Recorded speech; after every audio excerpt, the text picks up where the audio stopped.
Welcome to the Dork Forest. Jackie and her pals will never bore us. Shameless confessions about our obsession will make us laugh and smile. So let's explore the Dork Forest and dork out for a while.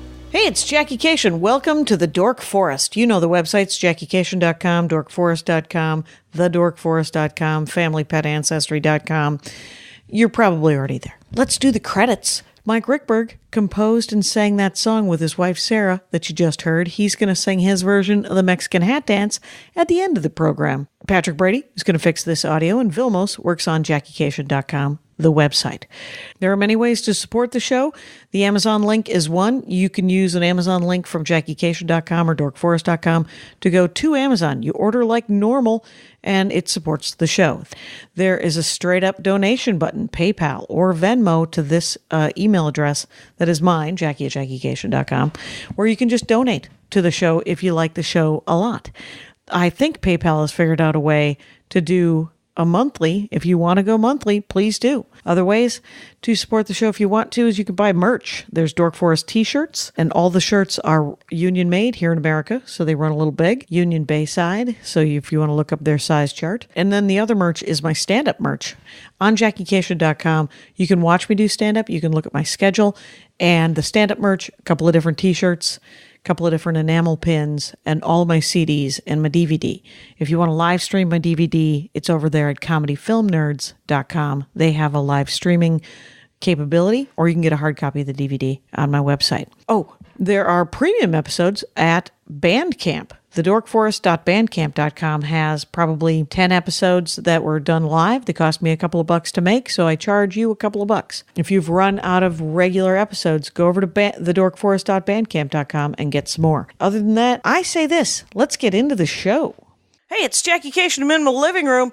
I'm back off the road, and this is my first one back, and it's with Ethan Stanislawski. Welcome to the program. Hi, thank you again for having me. I appreciate it. No problem. We're doing these headphones with the mics. Yeah. So there's part of me that wants to shake a hand, like I've just introduced you on stage. Yeah, it's okay. All right, yeah. And now, wait, you do stand-up comedy, obviously.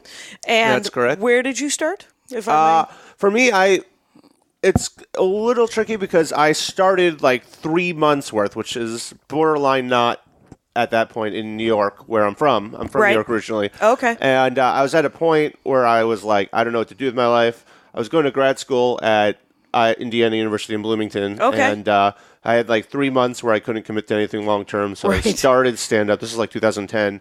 And well, that's the perfect reason to start stand-up. Like, what else do I do in my life? But I've always been like a huge nerd with stand-up and stuff like that. And then about 3 months into open mic, I'm like, oh no, this is kind of what I want to do. This is it. But at the same time, I had committed to a graduate program at Bloomington, Indiana, which conveniently enough had one of the best comedy clubs in the country to distract me, the Comedy Attic, while I was there. So you got to do both? Did you do both? Did do both, but it was like by the spring I was doing the stand-up more than the grad school. Right. And there's some personal stuff then, like my grandfather died, so I like took a month off, and then I was just like, this is what I want to do. Right. And I'm like, that's kind of exciting because stand-up it's either it isn't always like heroin. Yeah, but sometimes also, it's like heroin. Compared to journalism school, journalism school is what I was there for, and journalism school may be the one profession that is a stupider life decision than stand-up comedy. That may be the one. So I actually... Well, it's certainly the thing that a lot of journalists want to do stand-up. Right. As far as I can tell from their writing. No, when I left grad school, all the professors said, "I wish I was you," and I'm like, that's... you could be. It could be, yeah. It was please stop doing something you hate. It was very encouraging. My dad's a professor too. He teaches at Columbia, so he said, "Yeah, that's the general sentiment." And I feel like with stand-ups, when someone leaves it, they're always like they're joking about it, but there is kind of like a stick it out kind of mentality. Yeah. Well, I mean, it's sort of the opposite, where stand-ups will be like, "Don't do it to start unless you absolutely want to," but in academia they'll be like, "Quit now while you can." So it's like the other end of that. So that is hilarious. Yeah. So you grew up in New York City. Grew up in New York. My dad teaches at Columbia, so I grew up in like. It's weird. Columbia is in Manhattan because it's like on the one hand it's this intellectual world that's in Morningside Heights, sort of, which is right next to the Upper West Side, which is like a very sort of notoriously Jewy, nerdy, intellectual, artistic world depicted in many films by creeps of artistic history. So how cryptic. Yeah. So you know that I stayed across the street from Morningside Park. Yeah. In 1989. It would have been 85. That is an interesting time. That was an unfortunate time. Yeah. And I was house sitting, and the note for the woman who was house, she said, "Do not go into the park. Yeah. Do not even walk on that side of the street." There was one time when I was like 13, when you're in New York, you're sort of like 11, 12, 13-ish is when you start being able to take public transportation on your own, generally. Yeah. And I took a bus that went to that side of the neighborhood as opposed to like where I was, which is on like near the Hudson River, like Riverside Drive, Broadway, which was okay. Right. But then I went there and you went too far. And I walked through the park, and my parents had a conniption fit. Oh my god! They were, and they're like, "Oh my gosh, he lived." Right, but it was also like it was a weird time to grow up there because it was the late '90s, like '90s when I grew up. Like when I was a kid, like I was born in 1986, so when I was like 3. There's like a playground across the street from me near Riverside Park, and I could never play in the sandbox there, and I was always mad, but it was crack vials. It was full of crack vials, and then I'm like, thank you, Dad, for letting me saying no. Yeah, for saying no. But like when I was there, it was the era when crime was kind of stopping, but there was still like the sense from like the parents that New York is still this, so it was like this weird identity crisis of we are being raised like it's the hellscape it was, but we're not seeing it. So it's so weird because it's being gentrified all around you. Yeah. And I go back now and I'm like, I don't know any place. Like all my childhood is dead, and it's now all Chipotles and Shake Shacks of the world. So. And that is true of so many. There was I think it was like when Tumblr was still relevant in culture. There was a Tumblr called. I have a Tumblr. Yeah, I did too. I shut it down because it was 24-year-old Ethan writing, which I'm not necessarily proud of. God. Yeah, you gotta hide that shit. Yeah, exactly. My favorite story about that is I'm not proud of this, but there was a post I wrote called "Top 5 Male Feminists in Culture" at the time, and I looked at it. Oh, were you trying? I was trying, and then. It was How old were you? I was like 24, 25. Yeah. That was a good time. But the ironic thing is, of those 5, at least 3 of them are out of the picture and now revealed as dirtbags, or not to various degrees of dirtbags. Sure. Oh, yeah. There's a linear spectrum of dirtbags. So, like, where does Josh Whedon fall in the dirtbag spectrum? Right. Instance? He's a guy that's abused a little bit of power, but isn't raping people. Yeah, exactly. And isn't coercing people into stripping. He's He's just kind of ew. Yeah, he's just... You know what I have a lot of rage about? Before we even get to talk about that Seth Rogen, Charlize Theron movie where she plays the Secretary of State who runs for president. Have you seen this? I have not. I've not even heard of that. Oh, it is essentially he has bought himself a trophy wife of a movie, and it is enormously irritating to me because she plays the Secretary of State, and they went to high school together or college or something, and he's a journalist, and he's going to write her speeches, and they fall in love, or they don't because I can't watch it, and I love a shitty romance. Yeah, movie. that's falls in a weird place on the spectrum. I always say of like the bromance. It falls on the spectrum. Yeah, is what it falls on. Seth Rogen. Yeah, for me, the bromance movies that I always love, which is generally seen as the worst, awful one, is Observe and Report. I don't know that. That was, I think it was 2009, so it was right after the peak of like Knocked Up. Knocked Up, Superbad, and all that. And it has been described as the funny games of the bromance movie, which is... I don't even get that. So funny games is like... Yeah, why don't you walk me through the history I'll walk you through that. So funny games was a German, Austrian movie by Michael Haneke, who later did The White Ribbon and Amour, and then he remade it in America in like 2007. And it was basically this dark fucking...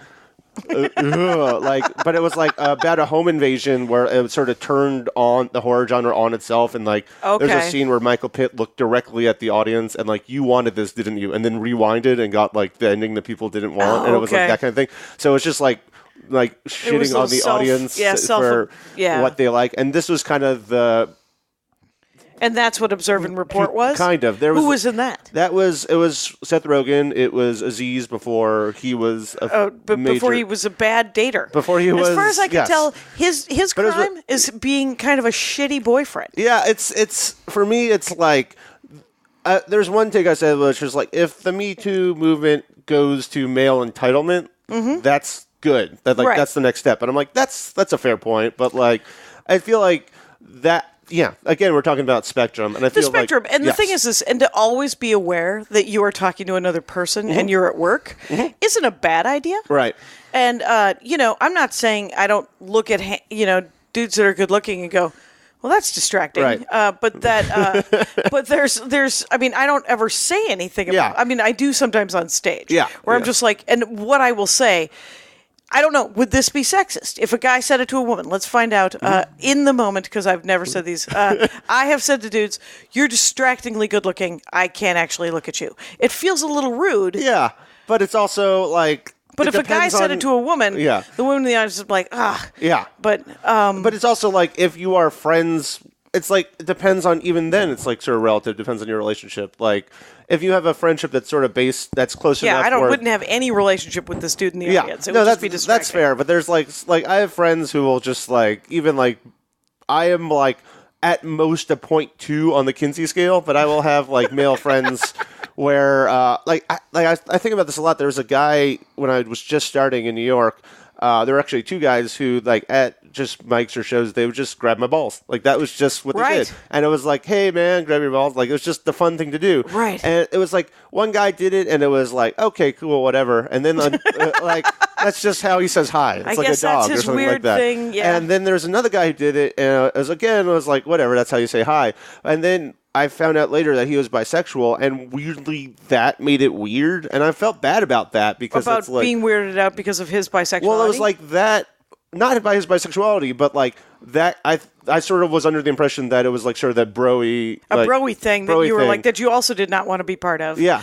but then but then when there was like an element that he was interested in men, it made it weird for me, which I don't. But it's like, the whole thing should be weird. The whole thing's weird. Yeah. The whole thing. And I think also that was like very much 2011, 2012 way of communicating that probably wouldn't fly now. I don't know. For my entire career, and I have told this story in numerous times, is the fact that I have had gay comics grab my boobs and grab my crotch, and they're like, or my ass, and they're like, I'm gay. And I'm like, yeah, still my body, weirdo. Fucking weirdo Magoo. Yeah. Yeah. And so I think yes, I'm okay. Like, we don't need to save friendly ball grabbing. If that is a thing we lose in culture, like, there's worse things to lose. Right. Like, and if that's the worst thing you're doing, please stop doing it. It's like that isn't. I don't think it's I don't think it's an offense that should make you lose your job. Though I suppose if you did it at work in a regular workplace. But we live in a weird. We live in a bar. Yeah, it's basically. It's very judgment goes out the window. There was like a time at a bar where like I was very drunk, and it was. I wasn't even like interested in this girl, and it was like, she was with her boyfriend, so it was like fine. But we just started shit talking like you do in a bar, and somehow hair pulling came up, and I like jokingly pulled her hair in front of her boyfriend, and I was like. And it was like part of like, it was a bit that made sense. It was in the moment. In that moment. And then I realized like, I was also drunk, and I was like, I looked at my boyfriend and I was like, I'm so sorry. She's like, it's cool, I got it. And he was just like, you get it. You get the joke. And I'm like, and I still Right. You're still uncomfortable about it. There's plenty of when I was drunk and the bullshit I did. Yeah, exactly. So, that's all fair game in my mind. But because I think the learning curve to some extent, I'm not saying it's too steep, but steep. My ad. I'm about to do an ad. Rangers, this is a Robinhood ad. Robinhood is an investing app that lets you buy and sell stocks, ETFs, options, and cryptos, all commission-free. While other brokerages charge up to $10 for every trade, Robinhood doesn't charge any commission fees, so you can trade stocks and keep all of your profits. Plus, there's no account minimum deposit needed to get started, so you can start investing at any level. The simple, intuitive design of Robinhood makes investing easy for newcomers and experts alike. View easy-to-understand charts and market data and place a trade in 4 taps, just 4 taps on your smartphone. You can also view stock collections, such as the 100 most popular. With Robinhood, you can learn how to invest in the market as you build your portfolio. Discover new stocks, trade your favorite companies, get custom notifications for price movements so you never miss the right moment to invest. Robinhood is giving listeners of the Dork Forest a free stock, like Apple, Ford, or Sprint, to help you build your portfolio. Sign up at forest.robinhood.com.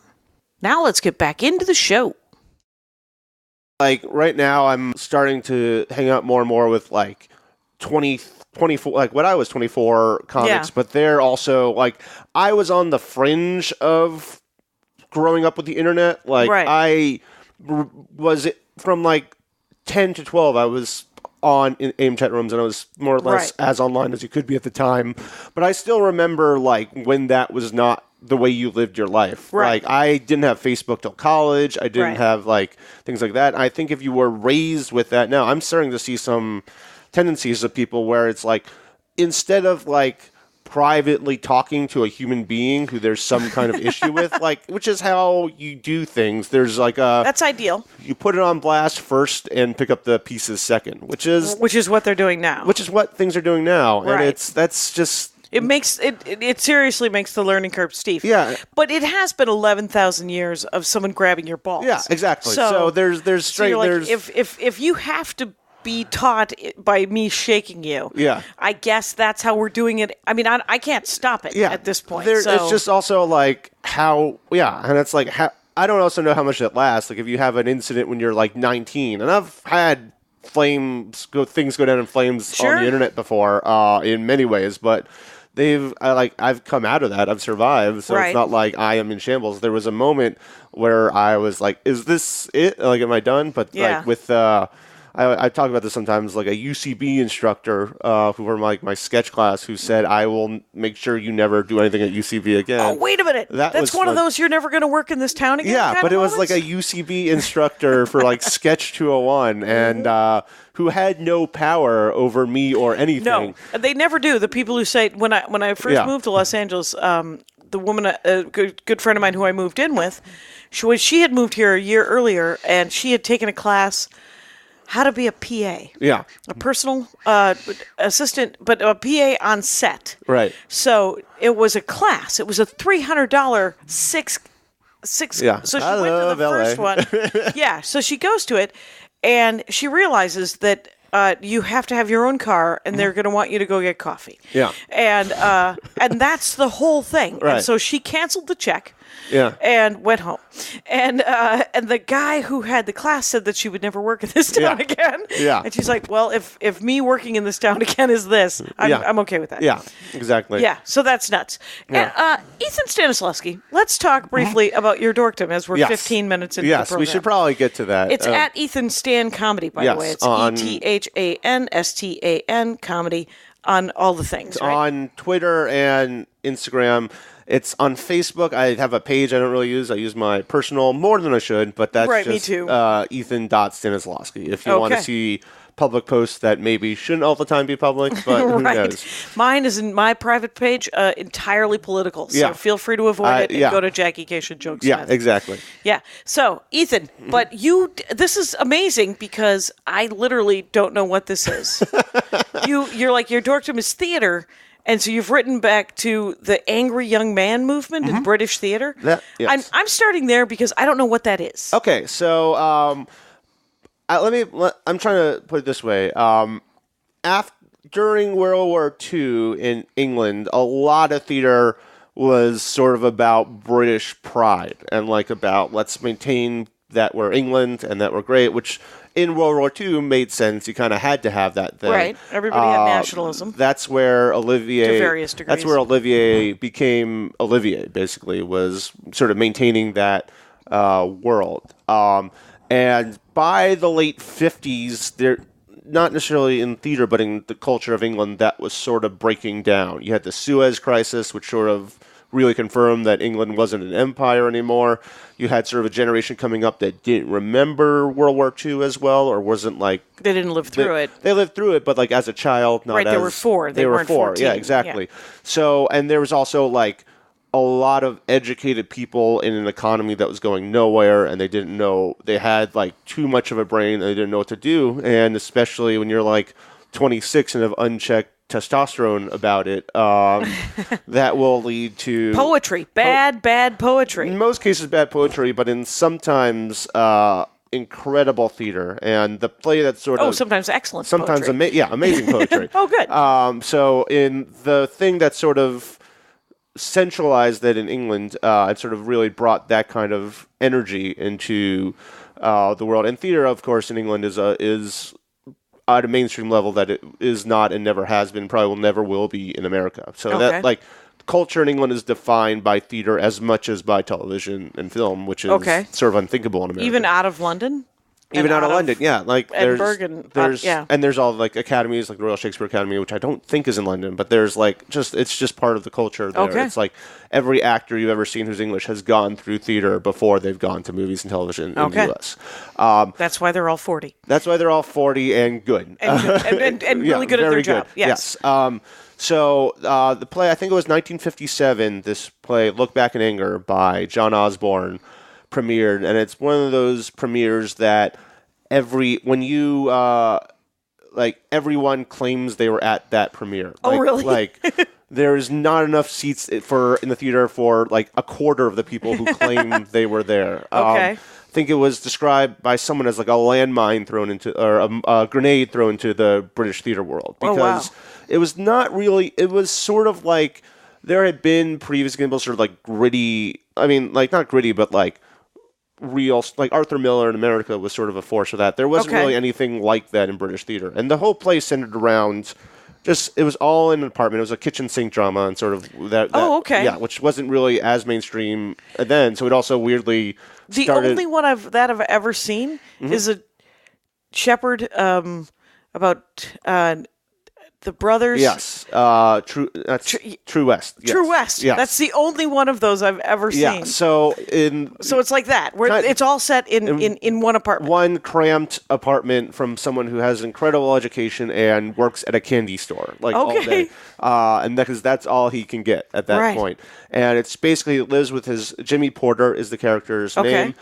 He lives with his wife Allison and his roommate. I think it's Heath it's Cliff in that, and they are basically cramped there. He sort of terrorizes his wife and his roommate, and he just can't handle all that's happening in his life, and he can't handle what's happening in the world, and he feels trapped in this marriage, and it's basically that, and it's like a character, and sort of a friend comes in who like tries to rescue his wife, and then he takes up with her, and then it becomes a whole mess there. And there's 4 people in that apartment. There's 4 people, and then her dad comes in and delivers there's 5 characters in the play total, and they all are in that apartment. They all give you you can't handle how they feel, and it becomes. It's a weird thing. I directed that play in college, so that was sort of. But I read it in high school, and I'm like, I was a sort of a bitter, angry 15, 16-year-old, so it fit right into. It blew your mind. Yeah, with a lot of education and not a lot of play, not education, but intelligence and curiosity, and not a lot of place to apply it. And I was always like a huge theater nerd growing up. I sort of you get to be living when you live in New York. There was a moment I was talking I was working on characters with a friend of mine, and I said, I've seen a lot of one-man, multiple character things, and he just looked at me and was like, you've seen a lot of one-man character off-Broadway plays? Who says that? Who raised you? Yeah, exactly. Well, you were clearly raised by people who wanted to see some theater. Yeah, so I saw a lot of, I was like, how have I, and then I was like, oh yeah, you're correct. That is an unusual thing to say, and I accept that. But, so that play sort of changed a lot about theater, and there was so that became the Angry Young Man movement, which basically was a movement of the same kind of based on that sort of main character, which is overeducated, not a lot of place to apply it, stuck in a conventional not curiosity life. Does it lend itself to sort of an examination in sort of cruelty? Yes, it's one of those things where it probably is not the best feminist example of no. not by any means. But the thing is it does reveal sort of the power dynamic. Right. I mean, so it isn't feminist or not feminist. It's literally just a slice of life of a certain person. Yeah, of a certain era. A certain era and character. Yeah. And it's also, and it gets a lot of where that energy comes from in sort of the male spirit, which has been explored a lot, to be fair, in a lot of things, but for its time and place, that was sort of revolutionary at the time. Right, because there's, I mean, the sort of the converse of that, without knowing enough about any of this, but just to jump right in, is if there's an overeducated, underemployed, frustrated male character who has these dependents or these people around him that he can sort of vent on. Yeah. That character also exists in an undereducated, perfectly fine employed, but he feels arrogant and entitled and resentful resentful anyway. Yeah. So the weird thing is, this is the difference is that we have some sympathy for this guy, because you're like, no, you should be doing something that with that giant brain of yours. This guy should maybe be happy that lady likes him. Yes, exactly. But it sort of tests the limits of how far that sympathy can go. And, you see a lot, and even now, like, you see the difficult men television genre with all the prestige. All the prestige shows are about assholes who somehow you have emotional connection to because of... It is weirdly... It's become a trope. It's almost like there's a lot of that in Walter White, in that he had that resentment over missing an opportunity to be a millionaire. That's exactly what he was in Breaking Bad. Yeah. I watched the first 2 seasons of that, and I was like, well, this isn't ever going to get better. Yeah, it just gets worse and worse. Their lives are never going to really... exactly. It only goes down from there. It took me a while to watch that, and I'm glad I did, because I've seen... It was well done. Yes. But it is exactly that. That's interesting. Yeah, so that's sort of the... And, there's a lot of people and, in theater who came out of that. There's names that, as far as, British... household names go in theater or whatever. If you care about 60s, 70s, and you clearly people, do, which I did. Tony Richardson was a big one. I don't know who that is. He was a brilliant director who was resented by John Osborne to the point where he was told specifically not to go to his funeral. There was John Osborne was that guy for better or for worse. Married 5 times, fell apart 4 of those times horribly. Right. So it was autobiographical to some extent. Yes, a lot of extent. And he also went on to write a lot better plays after that. But that was the one that put him on the map, and that's still his legacy. How old was he when he wrote that? He was in his 20s. He was 26. 26, 27, I believe. Okay. And it was... What's your favorite of his other stuff? He wrote one called A Patriot for Me, which I thought was fascinating, which is I think it was a period piece, and it had a weird it was a homoerotic plot, but that was if you want to read a well-run, expansive play that leads itself to brilliant staging, that is one to read. And that sort of if you look at this is a completely different right turn of that, but if you welcome to the Dork Forest. So if you look at the oeuvre of David Cronenberg, which is again complete left turn from what we were just talking about. Right? Is he a horror director? He's a horror director from the 80s. There we go. If you've seen Videodrome, is one of the movies that sort of defines him as a filmmaker, with James Woods and Debbie Harry, who never really acted before or since. Okay. And that movie is all about. He's very big on the relationship between the media and the body. He sort of invented body horror, which is its own sort of genre where your body literally interacts and almost becomes a television or a technological device. And like possession? Yeah. So there's a very famous scene in Videodrome where the TV sort of becomes a biological entity, and he gets literally consumed by it. The TV literally eats him. And I think in every media theory class in the country will study that, because it's a real fascinating view on how your flesh and the media you consume become one at a certain point. And his best movie is probably Dead Ringer, which is Jeremy Irons, which is like has this weird tin blot that covers the Is same it theme. the twins who are gynecologists from Canada? Yeah. I accidentally saw that. Yeah, that one. That was terrifying. Yeah, it was incredibly tense and very well done. Yes. Congratulations, everyone involved. Yes. I've never watched it. So, yes, that's a lot of what he does, though I have seen several of his movies multiple times, so I shouldn't talk. But that, if you looked at his best movie, that's generally considered, like, the best done. But when you think of, like, what defines him as a filmmaker, probably Videodrome is the one you think of. He also did Scanners, which is famous for the head exploding. Oh, okay. I've seen the clip. Yeah, I've seen it in GIFs with pizza that replaced with the head. That is a very frequently used GIF. Finally. So, yeah.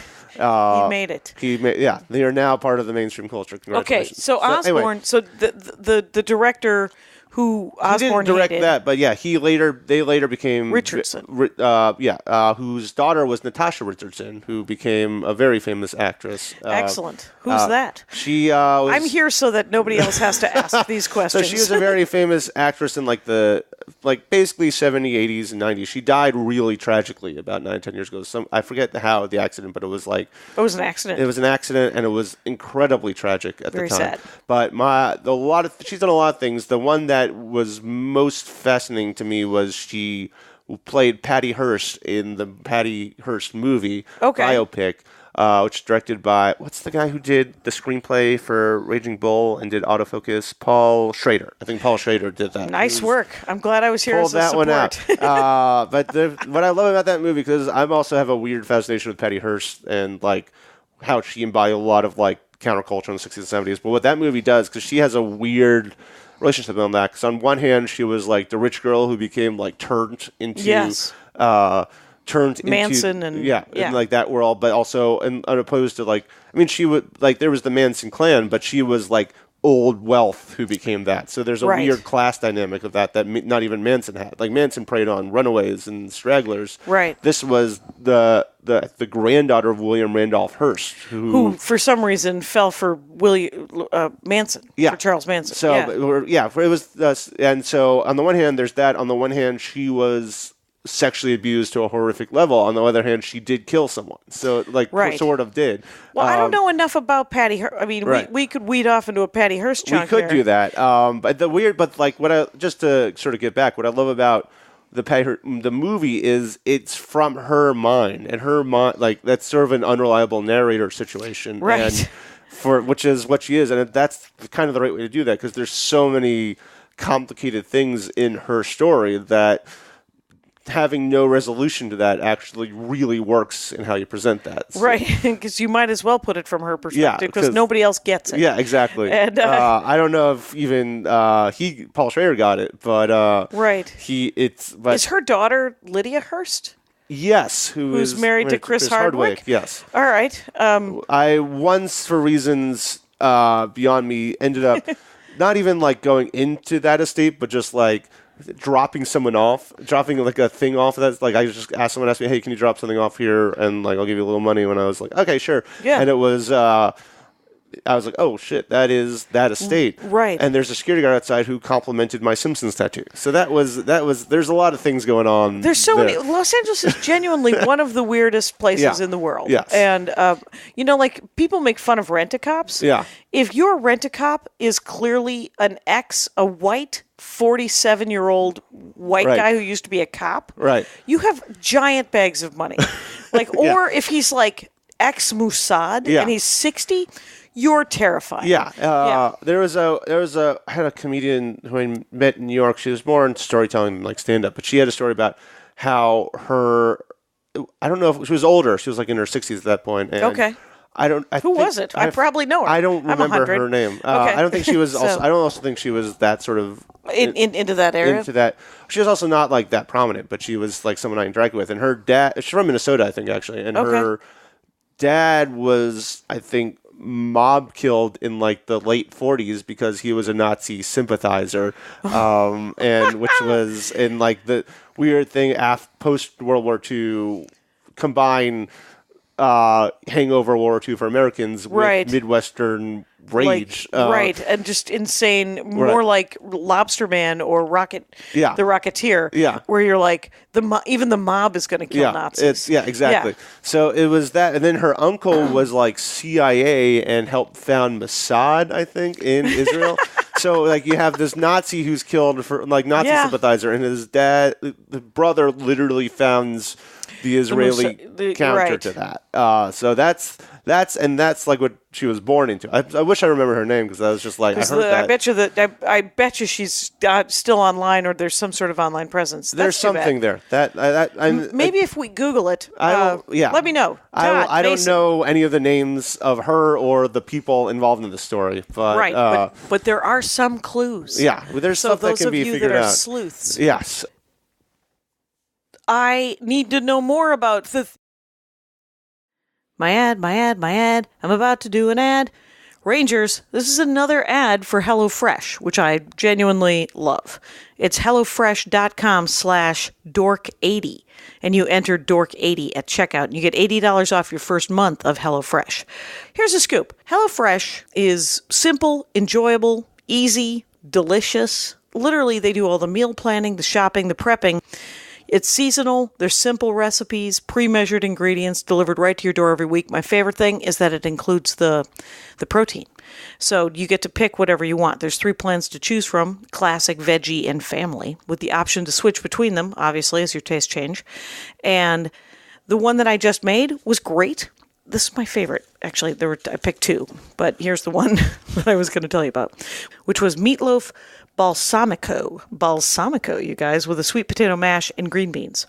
Essentially, it came with enough like ground beef to make 2 meatloaf patties, and then you mixed everything in: the garlic, the onions, ketchup, ground beef, parsley, vinegar, and a little panko breadcrumbs to keep it together. So like I could never remember how to make meatloaf, so it was actually quite fun. Anyway, all the meals come together in about 30 minutes. It calls for less than 2 pots and pans and require minimal cleanup. So for $80 off your first month of HelloFresh, go to HelloFresh.com/dork80 and enter dork80 as the code, and you get $80 off your first month. Let's get back into the show. Theater. Yes. Because I'm learning things, and I'm hearing names that I've genuinely never heard before. Yeah. And I'm sure that they're very famous, but I grew up in South Milwaukee, Wisconsin. Yes. So a fine town. I'm sure. Yeah. I'm sure to this day. So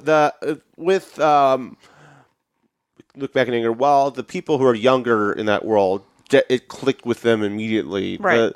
The world of like theater critics and like the people writing about theater in newspapers and magazines, which were still around then and still like not only around, but the way people heard about things and how people became famous. Yes, exactly. Most of them hated it. Like the older generation didn't understand it, and it was not something they'd seen before, so they were sort of confused and upset by it. But sorry, go on. Quick question: mm-hmm. Do you know offhand the year that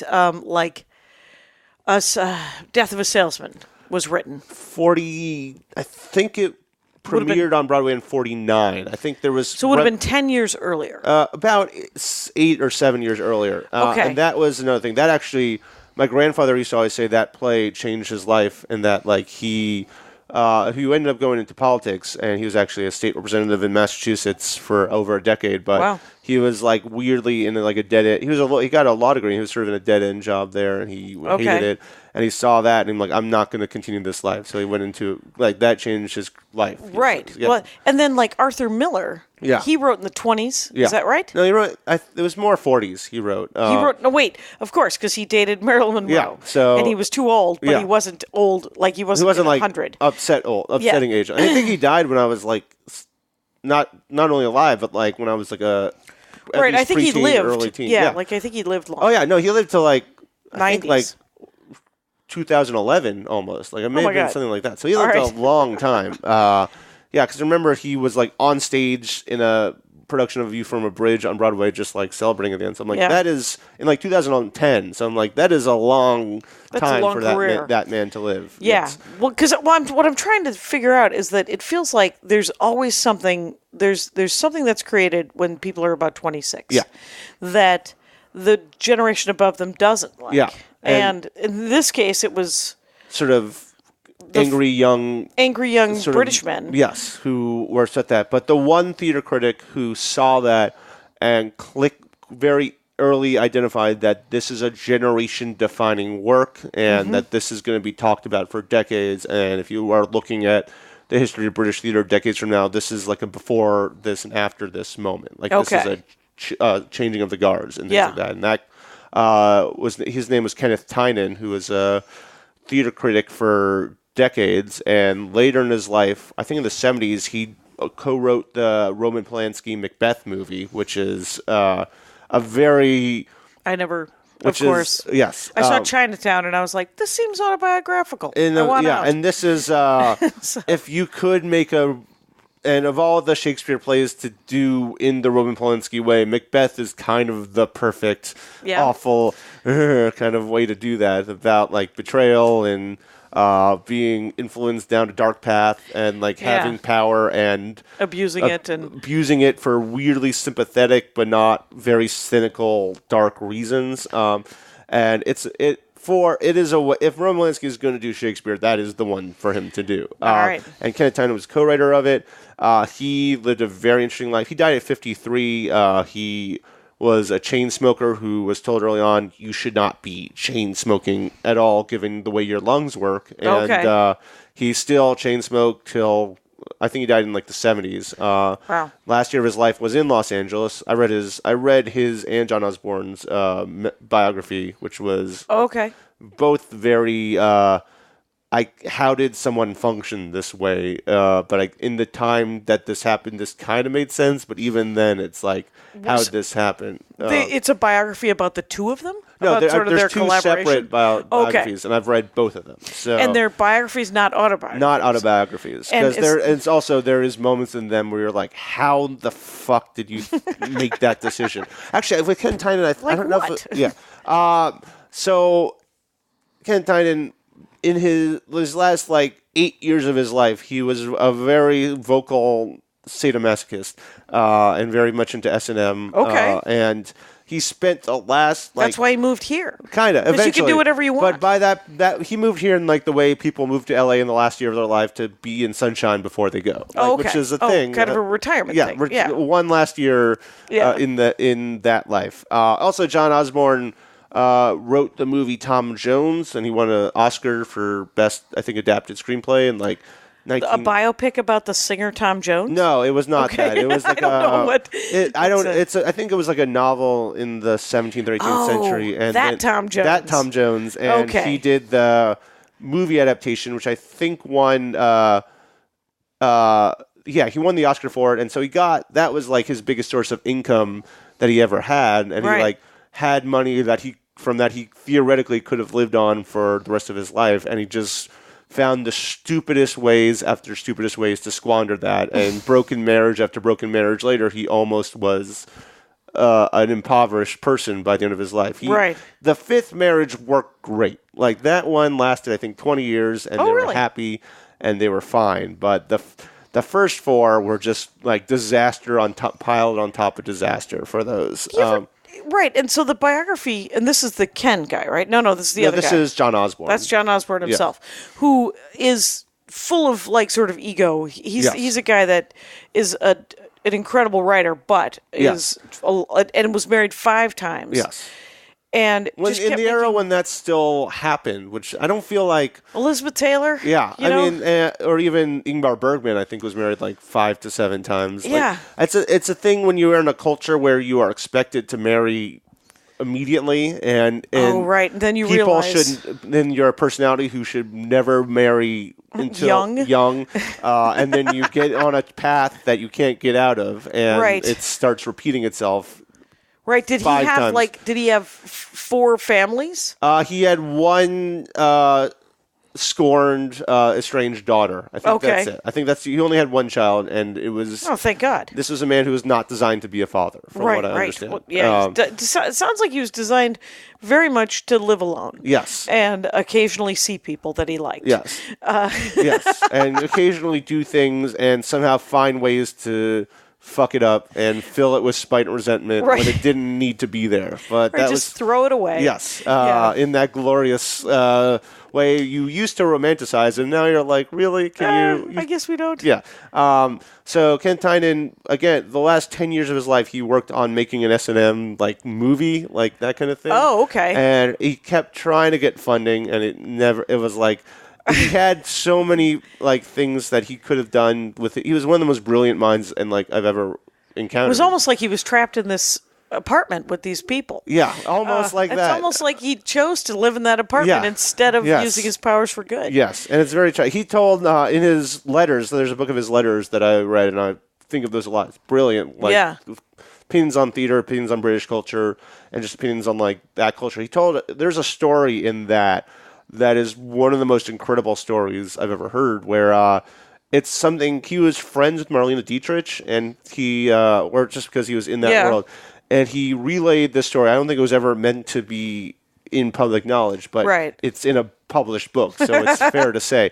But he was telling that like Marlene Dietrich was friends, and there was rumors that she had an affair with Joseph Kennedy back in the 20s and 30s. They used to vacation together.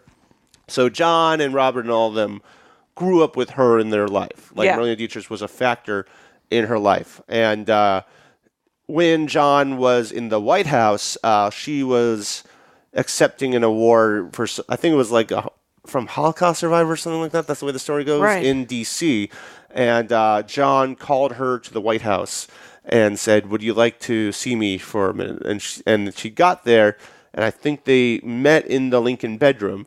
And he had sex with his father's mistress? Kinda. Well, that's the way the story goes. It sounds like a romance novel from the 12th century. Yes, sorry to have put it that way. Yes, it is. But the quote that is said, which is just like one of the most chilling portrayals of JFK you've ever heard, was she had like 30 minutes to spare, and in like this time frame.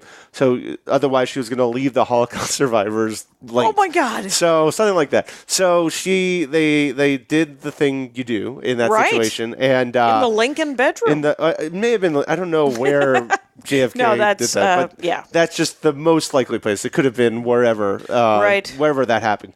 But she's like, she got dressed afterwards, and she's like, I have to go. I have to leave right now. Yeah. And she started rushing out, and JFK said, before you go, can I just ask, do you ever make it with my father? And she said, I did not, John. And he said, that's one thing I have on him. Oh, Jesus H. Christ. Here's the thing about men who are presidents. Yes. Here's the thing about men who are... That's a great way to start a sentence. It's... Because, you hear about, like, Lyndon Johnson. I mean, you hear, like, the monstrous stuff, right? Where you... And quite honestly, I've only heard it. I mean, there's Nixon was so bad that they had to eject him. Yeah. But you mostly hear it about Democrats. Yeah. And the stuff about the Republicans must be so horrifying that no one's willing to talk about. Well, there's like the Democrats just are generally disgusting, but with just Republicans, there's a Christian homosexual vein to it that Democrats sometimes have, but don't always. It's like, Well, and there's just... I feel, and this is, again, let me just say it, I feel like there's coercion and pedophilia and incest and rape with the Republicans of the last 240 years. Yes. The Democrats are just gross. Yeah. And like Lyndon Johnson used to make people have him brief him when he was on the toilet. Which I know from the Seinfeld episode that... And I read it in one of his biographies, and I was like, oh, good Lord. Yeah. I know you passed the Voters' Right Act. Yeah. But that's not Medicare, enough. and welfare, but it's not enough for me. And there's some part of me that's like, I could never picture Elizabeth Warren doing that. Yeah. Or I could picture Biden almost doing that a little bit. I could picture Biden. There's a lot of parallels between Biden and LBJ for better and for worse. Right. I don't know what weird power trip that I think I think Obama was probably just chain smoking secretly. Oh yeah, no, I've In an heard. effort to- I have friends who I was a big fan of him. I was in Chicago when he was my state senator in Chicago for nice. for a stretch there. Were you a And Chicago comic I as went. well? No, I went to college there. And I didn't do any college. Oh, that was your undergrad? Undergrad at University of Chicago, where he was. Jesus Christ! Yeah, so Ethan I'm a Stanislawski, you guys. smarty, and This guy trapped in my tiny house with just me and my I roommate. had so many ways to go, and this is the path I chose. Well done, Ethan. But it all handed to me, and then I don't know what I decide to do with it. Well, you're doing what you love. And Yeah. by the way, Ethan Stanislawski, you can go to Ethan Stan Comedy at Ethan Stan Comedy. It'll be in the notes. Yes. Okay. So, so Obama though. Yeah. So I had friends, even like a friend who's a comedian, talks about working on his staff and finding cigarettes where they were not supposed to be found at a time in his campaign and presidency they were not supposed to be found. I have no doubt he was smoking. And you know what? I'm like, good. If that's what you have to do to keep it in your pants, or keep it in your pants, or keep your finger off the bomb button. Like, right. If that's how you do it, fine. right? I mean, clearly he had to not only be the best, like without any sort of scandal, Right. like the fact he tried cocaine in college. The fact that, it's also like the fact that his presidency had relatively so few scandals. It's like you don't notice it because there's few, but like the fact that there were almost zero scandals is kind of remarkable. But it's enormously. Yeah. I mean, he had to be. It's the Jackie Robinson thing, Yeah, except for the fact that I think he was a better ball player than Jackie Robinson. Yeah, I think so. Because I think he was incredibly the smartest guy in the room in many ways. Yeah. So he was. Yeah, and I also remember when he was running for senator in Illinois, even during the primary of that, he was seen as too much of like a too far left and too much of an egghead to ever get the Illinois Democratic Senate primary nomination. Wow. And that was a fun election. That was 2004. That was when I just moved to Chicago. What was fun about that, which that was a really kind of hilarious how like he won in a landslide, but it was at the very early stages in that race after he got the nomination. It was really like a 50-50.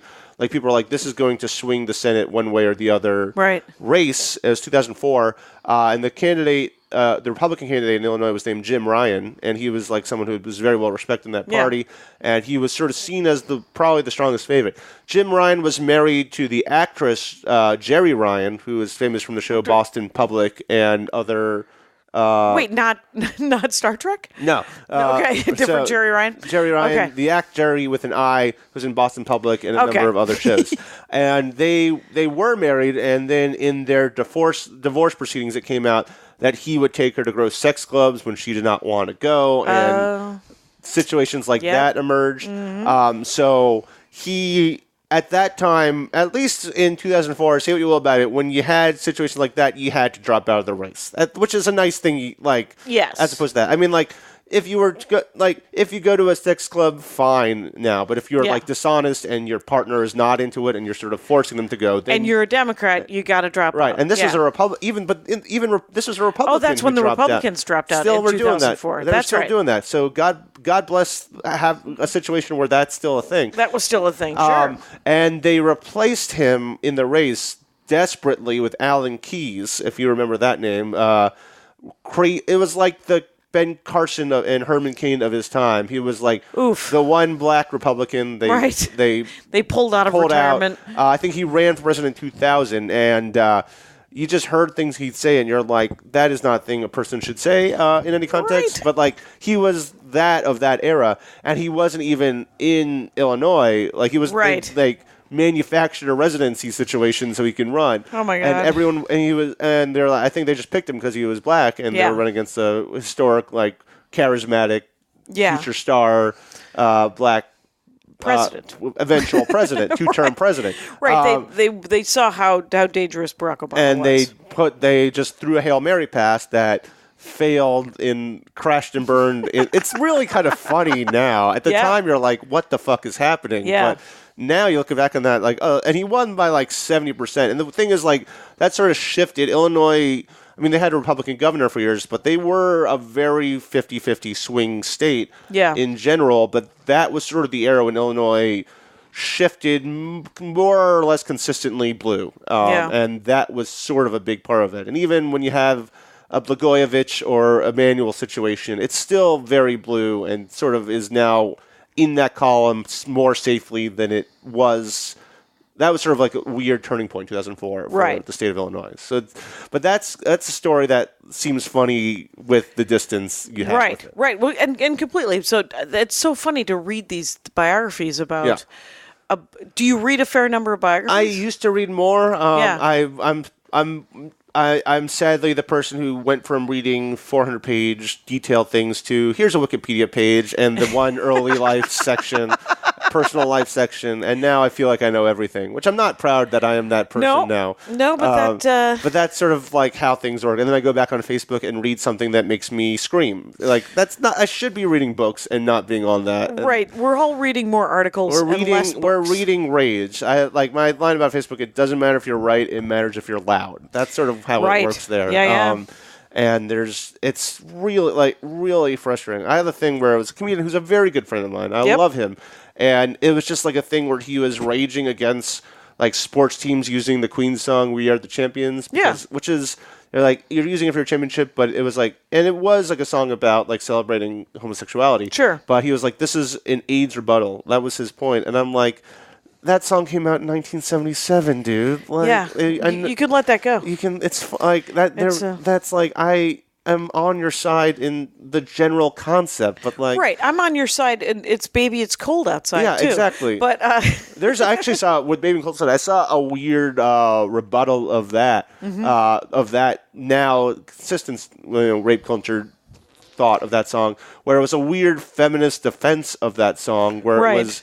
From the woman's point of view, she is actually interested in the sexual dynamic of it, but at the time, women were programmed to say no because they were supposed to not be sexual beings. Yes, and that there was an argument that song embodied that sentiment even more than the pressuring woman side of it. That she was in a position where she was interested, and there is like.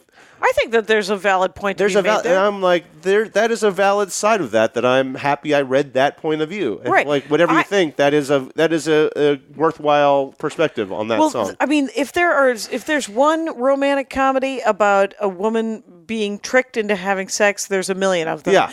And it's because that was the only way that you could justify it. You're like, no, I want to have sex, but I clearly need to be tricked into it. We're on a audio podcast, so I can't. I'm doing like a visual thing, but like the motion of like a woman being like, oh no, and then like moving forward, and, like, kissing is like that was like a trope in every romance of like the movies from like 1920 to 2019.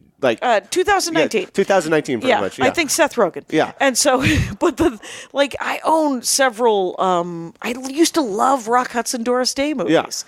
Yeah. Or even Tracer Spency, Katharine Hepburn was another one big on that. Would also do such a thing. Yeah. And you're just like, though I will say Katharine Hepburn was always empowered. Yeah. She was always like, which is why she was the best. Yeah. That she was like, no, we're doing this. Yeah, exactly. Yeah. I don't know if you ever saw Cary Grant, Katharine Hepburn Holiday. Yeah. Or His Girl Friday is another one of that. Even His Girl Friday is, that's... There's less of that there. That's Rosalind Russell. Yeah, that is true. That's right. Damn it, Ethan. I should have known that. I've seen that movie several times. How could I know something, quite honestly, that's... I'd almost never know something that someone else doesn't know. Yeah. So, especially when it has to do with actors, and because I also own His Girl Friday. Yeah. But there's just like there is that dynamic that because women have been sold this bill of goods that you're not supposed to want it. Yeah. And so you have to be tricked into it, and then you enjoy it, and then yay, we all win. Yeah. But yeah, I mean, glad it'd be great. that dynamic is done, but like if you are living that dynamic, there's certain. And if you want to live different sort of set of rules that I'm glad those rules have changed. But if you look back on people's decisions when those rules were happening, and if you want to role play those rules, I heard a version of "Baby It's Cold Outside" where the woman sings the part, and the guy's trying to leave, and I was like, yeah, it doesn't work. It actually does not work. That I see what you're trying to do. Right. You're trying to fix this song, right? But you either have to accept it or not like it, right? And it's like trying to watch the movie Holiday Inn, which has a blackface scene in it. Oh yeah. And it's Bing Crosby and Fred Astaire. Yeah. And God, I never remember her name, but she didn't do anything after. I couldn't find her. Yeah. Anyway, but there's a scene in blackface because it's the different holidays and it's Independence Day, and so they Bing Crosby is in blackface singing sort of an Uncle Tommy kind of. It's brutal. Yeah. But it's the only song that the one black actress gets to sing anything in. Right. So I'm like, that woman could probably have been Lady Macbeth because she was, to have gotten any work at all, she had to be incredible. Yeah. And to cut out her, and sometimes AMC will show Holiday Inn without that scene. Yeah. And I'm like, you are we're whitewashing history. Yeah. There's situations like that. There was a Warner Brothers cartoon, one of the Looney Tunes, that is now in a shelf at the Library of Congress, and it will be there and nowhere Song else. of the South? Well, it was Coal Black, which was their Snow White parody, which was a Disney product, and at the time it was seen as revolutionary, as like, this is changing the game. Right. It's like the Birth of a Nation of Looney Tunes, with all the implications of Birth of a Nation. Of all of that. And it is, I have not seen it, I have heard about it. As interesting, I might as well see historical. Jerry Lewis as a clown in Auschwitz. Yeah, though I will say, if you want to watch why Jerry Lewis was like, the French love Jerry Lewis, they always have, and you're like, why is that?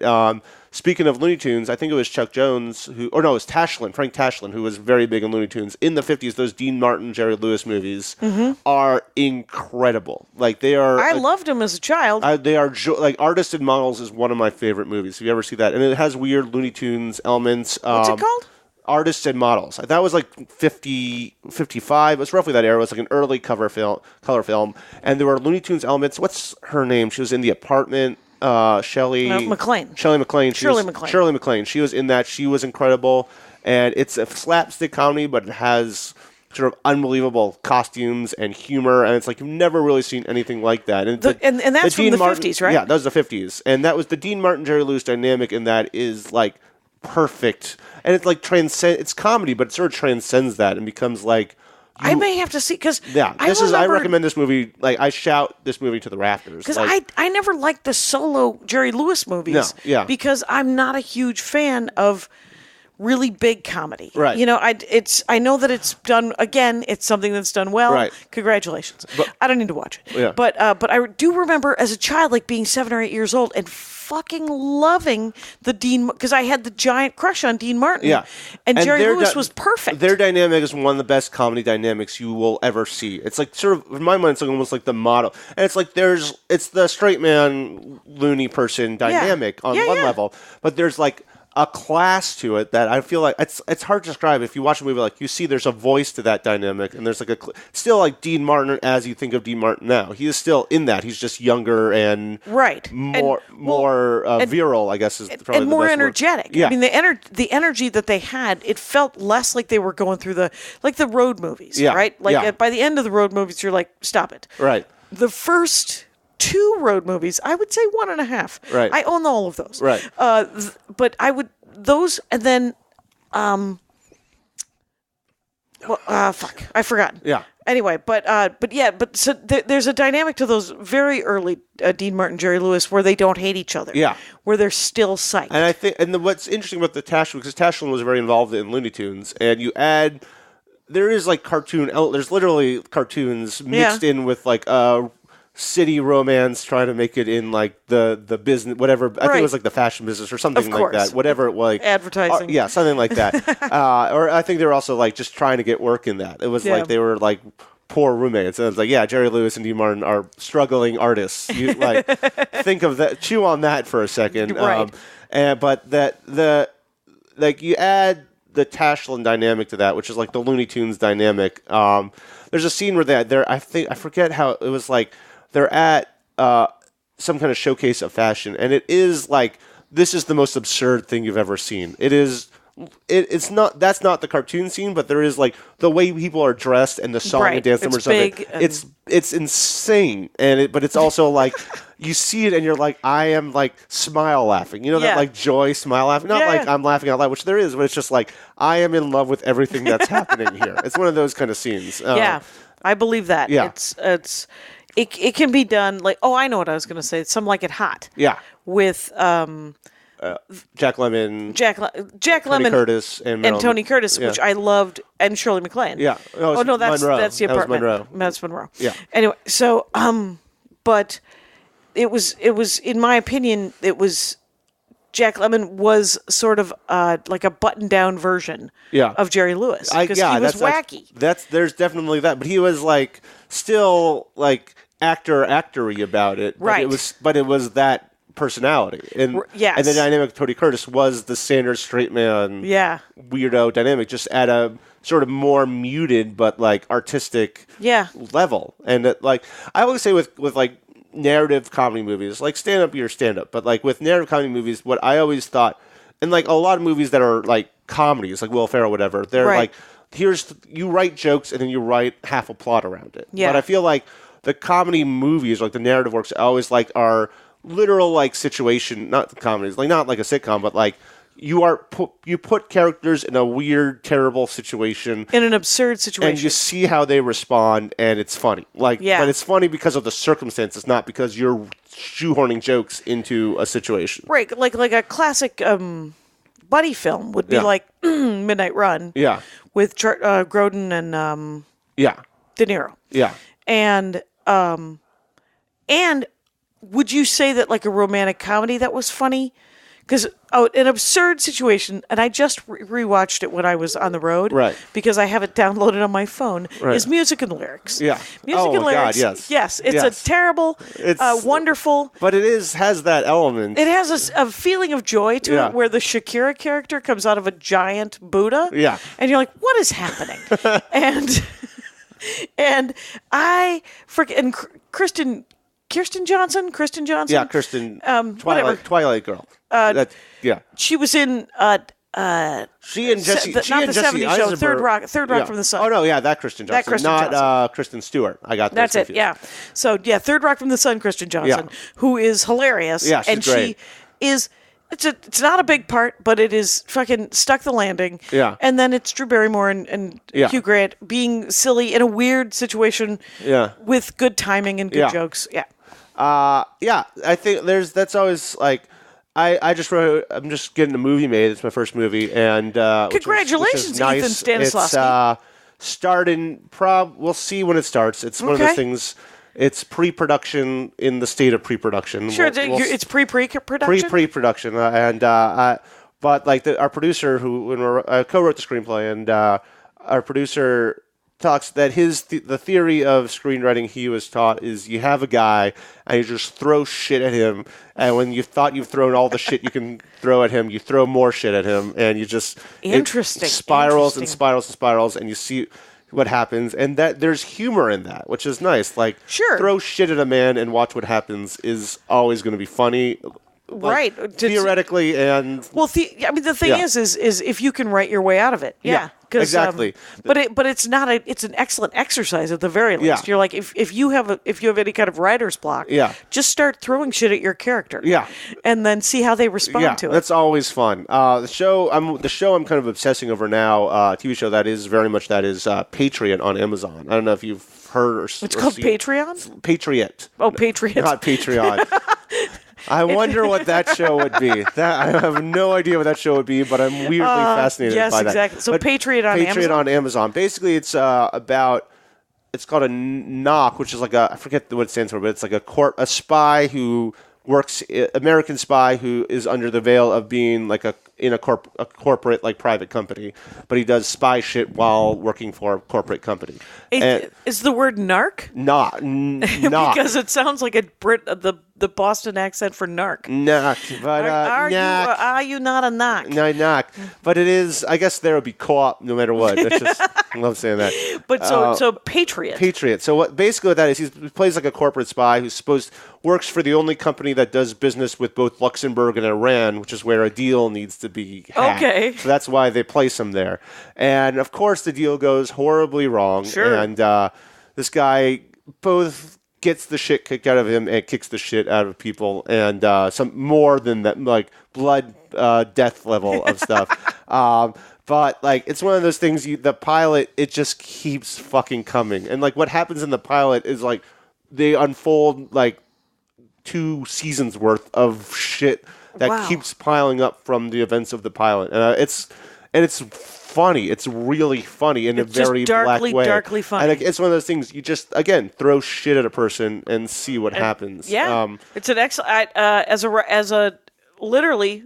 That sounds like a writing thing that I'm going to do. And it's just like it's one of those things like like this show is set up that you get used to shit just keep happening, and so you're anticipating it. I'm like I haven't seen it all. I'm like 3 episodes. There's 2 seasons. I'm like 3 episodes into season 2, and like they call it jellyfishing. It's like they have a whole thing on that, which is like you try to knock out 1 jellyfish and 4 more come up, and it just keeps happening. And so you look Hydra. You look for where, it's what's the first jellyfish? What led to like 50 jellyfish? Is that the plural? Is jellyfish? I believe so. I think that's right. Ethan Stanislawski, I gotta have you back because we're at an hour 10, which is insane. Yeah, and we had 3 items. We got through half of one. But we did get to some of the look back at anger and the angry young man. Yeah. I learned things. We dorked out. Yes. Thank you so much for coming on the show. Thank you for having me. Everybody it's at Ethan Stan Comedy on Twitter and Instagram. Yes. Rangers, you know the rules out there. Take care of each other. My hat. They're dancing around my hat. My hat. Well, what do you think of that? If it looks like a Mexican hat dance and it sounds like a Mexican hat dance, it's most likely a Mexican hat dance. So take off your hat and let's dance. Yay! Oh my God. Why don't we just call that as the end of the show?